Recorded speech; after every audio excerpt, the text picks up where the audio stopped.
जय हिंद पत्रकार महोदय और हर हर महादेव। क्या पूछना चाहते हैं बताइए केजरीवाल जी के लिए। अरे दीपक जी, ये बताइए, जो एमसीडी का जो चुनाव चल रहा है, 15 सालों से भाजपा शासित एमसीडी में जिस तरीके से तीन कूड़े के पहाड़ हैं, क्या इस पे क्या अरविंद केजरीवाल जी राजनीति कर रहे हैं या नहीं कर रहे हैं? देखिए, बहुत अच्छा सवाल पूछा आपने पत्रकार, और आप जैसे पत्रकार मैं चाह रहा हूँ पूरे भारत में नहीं पूरे विश्व में हो। अगर मैं आपके घर जाऊँ या मैं इस भाई के घर जाऊँ और घर जाने के बाद चारों तरफ उनके सफाई है, वहाँ देखने के बजाय मैं इनकी डस्टबिन खोल के देखूंगा तो वहाँ क्या मिलेगा? आप बताइए, मिलेगा डस्टबिन में क्या मिलेगा? कूड़ा ही मिलेगा ना। वो कूड़े के पहाड़ आज के नहीं बने हुए हैं, वो कूड़े के पहाड़ बने 20-25 साल पहले के। और बीजेपी वाले अपने घर से कूड़ा नहीं लेकर आए, वो कूड़ा जो है ना वो आम जनता का ही है। उस कूड़े को अब यूज करा जाए, सड़क के माध्यम से डिस्ट्रॉय करा जाए, उसको यूज करने का एक तरीका बनाया जाए। अब ऐसा तो है नहीं कि वो कूड़ा जो है वो बीजेपी वाले अपने घर से ला के रखते थे, वहाँ पे जनता का ही था, जनता के घर से ही निकला है। और कूड़ा हम ही लोग निकाल के, अब ये डस्टबिन जो लगी हुई है, यहाँ लोग जगह जगह जो कूड़ा फेंक देते हैं, इसको 8 साल से, जब ये गाजियाबाद से निकलता था उस कूड़े के ढेर से, तो केजरीवाल को 8 साल से कूड़ा नहीं दिखा।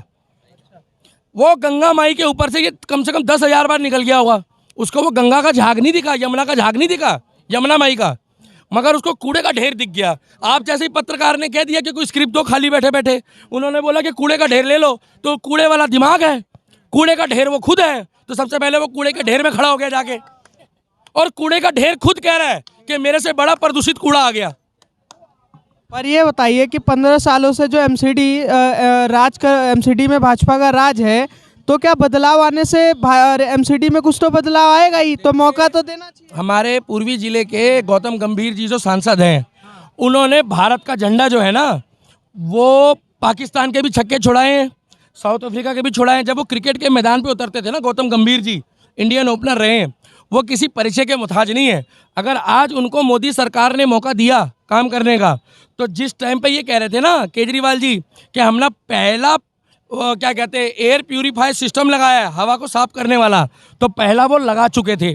जो व्यक्ति 1 रुपये में भरपेट खाना दे रहा है और ये नहीं दिखा रहा कि मैं एहसान कर रहा हूँ, आप 1 रुपये दो और पेट भर के खाना खाओ। 3 जगह उन्होंने ब्रांच लगा दी है, उन्होंने 3 फुट कूड़ा जो है ना वो नीचे करा है, ना कि बढ़ाया है। और आने वाले 5 सालों में 10 सालों में उसको इस तरीके से करा जाएगा, क्योंकि वो कूड़ा आज का नहीं है, वो 3 करोड़ जनता का कूड़ा है। क्यों बीजेपी वाले जाके बोलते थे क्या भैया, बोले कहाँ चलो, बोले वो लैंड स्लाइडिंग में चलो और कूड़ा फेंक दो। तो भैया काम करने के लिए ना, अगर कोई बच्चा हुआ है तो उसको भी 9 महीने बाद बोलोगे ना दूसरा बच्चा कर दे।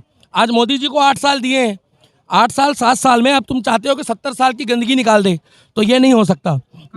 कम है, अभी जो करा है वो तो बहुत है, और अभी तो सुरसुरी तब लगेगी लोगों के पिछवाड़े में जब योगी आएगा, और योगी भी आएगा। मगर योगी के आने से पहले ये फर्क पड़ गया है कि जिस देश में लोग राम को एक कल्पना बताते थे, आज फारूक अब्दुल्ला जो है वो मतलब गमछा पहनकर भगवा और भगवा पगड़ी पहनकर बोल रहा है कि राम जो है वो हिंदुओं के नहीं है, राम मेरे भी है। मेरा सवाल एमसीडी पर है, फारूक अब्दुल्ला पे। तो भैया एमसीडी इलेक्शन जो है वो राष्ट्र से जुड़ा हुआ है पत्रकार। अगर तुम्हारा नाम बदल दिया जाएगा ना, अगर तुम्हारा नाम बदल दिया जाएगा सुमित से, तो तुम्हारे को भी बुरा लगेगा। एमसीडी के इलेक्शन को यहाँ से भी जोड़ो, जो राम को लाए हम तो उनको लाएंगे, मेरी मर्जी मेरा वोट है, मैं जिसको मर्जी दूँ।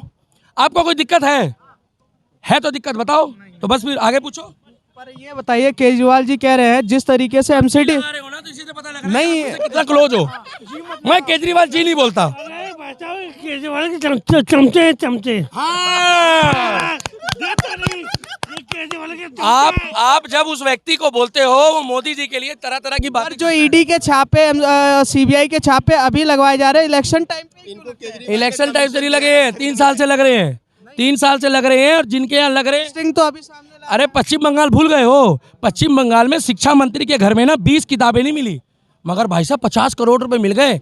वो आजकल का फैशन चला है बॉलीवुड में, वो गर्लफ्रेंड वाला फैशन, वो गर्लफ्रेंड के घर में 50 करोड़ मिल गए, 50 किताबें नहीं मिली। और पहला बंदा देखा इतनी सुंदर गर्लफ्रेंड, हालांकि हमें कोई मतलब नहीं है, वो भी बॉलीवुड की है, पता नहीं कौन सी चटर्जी है, वो कौन सी चक्रवर्ती थी, ये मोटा पेट बाबा का, ये मोटा, मगर इतनी सुंदर। पैसा शिक्षा मंत्री के घर पैसा मिला, ईडी का छापा पड़ा है, आप क्या क्यों नहीं पड़ा?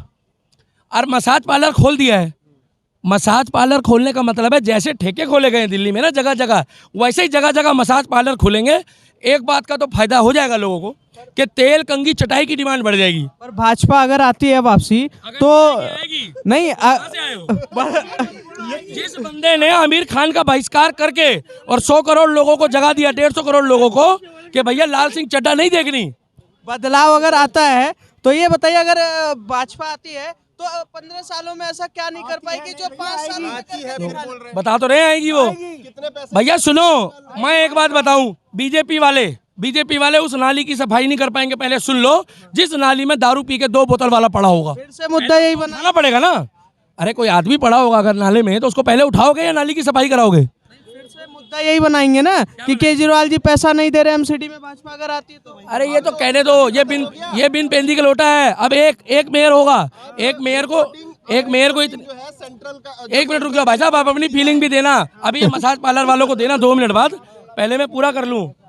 एक जो केजरीवाल की सरकार का सबसे बड़ा दुर्भाग्यपूर्ण क्षण है कि जो पहले सड़क पे पत्थर चले थे, अब गली गली पत्थर चलेंगे और घर घर से चलेंगे। हमें नहीं मालूम कौन चलाएगा, जो चलाएगा उसको चिपट जाओ। कौन चलाएगा? अब जो चलाएगा वो जाने, ताहिर हुसैन का चेला चलाएगा, हमें क्या मालूम कौन है वो। केजरीवाल जी कहते हैं कि मोदी जी ने कभी काम करने ही नहीं दिया। अब पता नहीं मोदी जी ने काम नहीं करने दिया तो भैया ये बिजली फ्री कर दी, पानी इन्होंने अपने हिसाब से फ्री कर दी। भाई साहब एक मिनट रुक जाओ, ये चाहते हैं कि आप डिस्टर्ब करो।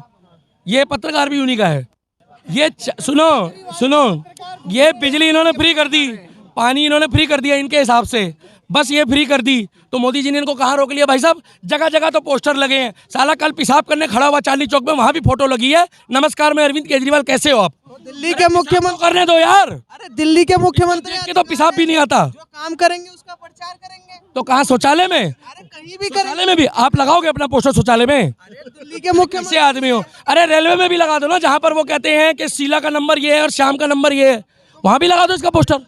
इसमें क्या आपत्ति हो सकती है? अगर वो प्रचार कर रहे हैं उनका। बड़ी गलत प्रकृति के पत्रकार हो यार, तुम कह रहे हो शौचालय में नंबर लगा दो। अबे शौचालय में फोटो नहीं लगाई जाती किसी की। अरे बाहर लगा रहे हैं। रेलवे में अश्लील चित्र बनाने वाले लोग देखा है? साला वहां पर जाओ ना तो भारी पड़ जाता है। ऐसे मूर्ख लोग हैं वहाँ अश्लील चित्र बनाते हैं, ये अपनी फोटो लगा रहे हैं अश्लील आदमी। और इसकी फोटो आने के बाद मैं सही बताऊं ना, तो जो इसको ढंग से देख ले वो नपुंसक हो जाएगा। केजरीवाल से ऐसी कौन सी आपकी वो है जो आप इतना उनको। देखो पत्रकार, पहली बात तो ये है कि मुझे केजरीवाल से कोई दिक्कत नहीं है, मगर जो तुम जितनी बार जी बोल रहे हो ना, उतनी बार तो मुझे तुम्हारे पे गुस्सा आ रहा है। तुम्हारी कौन सी रिश्तेदारी है उससे? राघव चड्ढा लेके जाएगा उसकी दिल्ली के संवैधानिक पद पे है।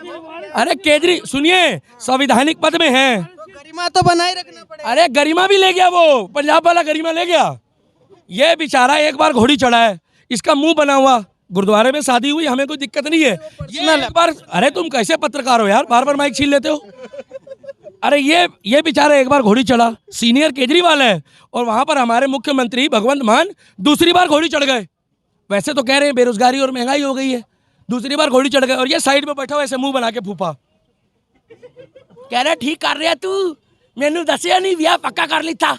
किलस गई, और उसके बाद जैसी शादी करी वहां की विधानसभा हार गए ये लोग। बताइए भाजपा अगर आती है तो क्या करेगी? अगर नहीं आएगी अगर आ गई तो अरे जिसको दिल्ली के दीपक ने वोट दिया वो पार्टी तो जीती जाएगी। मैं प्रभु श्री राम का भक्त हूँ भाई। मैं कहता हूँ आ गई तो क्या करेगी? ऐसा क्या 5 सालों में आएगी? सुनो अब की बारी अगर सुनो अब की बारी, अरे ऐसे मत बोलो, बुरा मान जाएगा। कहीं ना कहीं उसको भी तनख्वाह मिलती होगी, क्योंकि किसी का रोजगार छीन रहे हो भाई।